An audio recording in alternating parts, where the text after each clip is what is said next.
Hello, I'm Zanitha Prince, reporting for the Afro-American newspapers from the centennial celebration of the Alpha Phi Alpha fraternity in Washington, D.C.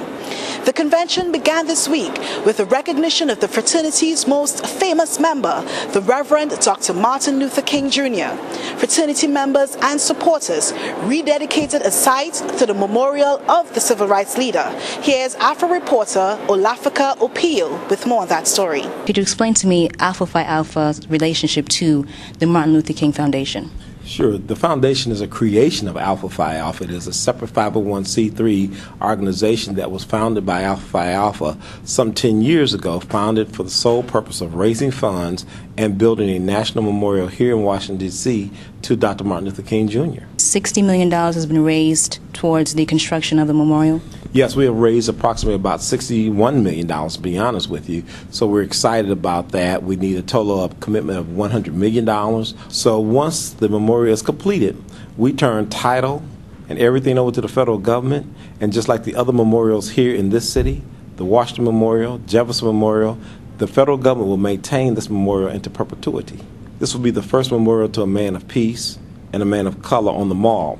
What that means is that you have a man who's going to be honored on the mall who was not a president, he was not a war hero, but a man of peace. We have a faith-based initiative, and through corporate sponsorships, we're very pleased that we have a lot of corporate partners on board with us, and they are actually helping to bring this to fruition. Exxon Mobil Corporation donated gallons of money towards the Martin Luther King Memorial Foundation this week, giving it a huge push towards its $100 million goal. The Exxon Mobil Foundation, who has a primary focus on education, believes that the King Memorial Project will serve to educate the many people on the principles of nonviolence, help people understand the great contribution that Dr. King made to people not only in this country but around the world.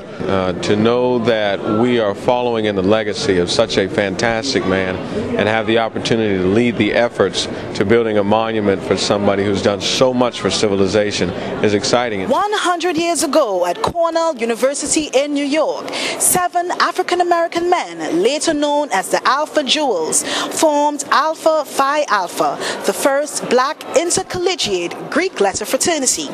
Serving first as a study and support group for minority students, the fraternity ultimately became a leader in the fight for civil rights. It's a legacy that Alpha members say they are determined to carry on. We are an organization of our people, an organization that has been here and will continue to be here for the efforts to uplift downtrodden humanity, to transcend all, to be a brother to the brotherless. We have black men working together every day, 100 black men of America working in collaboration with the National Panhellenic Fraternities, with the 5 Panhellenic fraternities. You still have black people still not going to vote. A lot of the same major issues still exist. As far as Alpha helping out with that, we do the voters drive. Voteless people is a hopeless people. I have a particular interest in African American males and making sure that they maneuver through society. I don't think there's enough of us in that profession, in education, to be that example and be that role model. An integral part of building that legacy is in addressing the needs of African American men, said many speakers at a symposium this week. African American men, they said, can never become the leaders of their communities if issues of health, past enslavement and its continued effects, sexuality and more are left unresolved. You need to actively be thinking with your mind. You actively need to be improving upon your body if you're not in optimal health, eating the right things, having some physical regimen about yourself. And then spiritually, you just got to be intact. No black fraternity gathering would be complete without a step show. In a step competition this week, crews of alpha men and female squads presented their own rhythmic routines. And trust me, they were not monkeying around.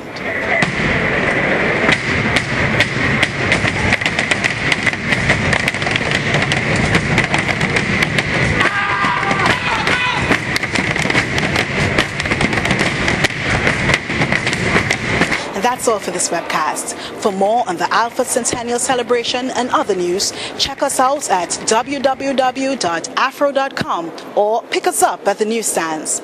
I'm Zanitha Prince, signing off for the Afro-American newspapers. And thanks for watching.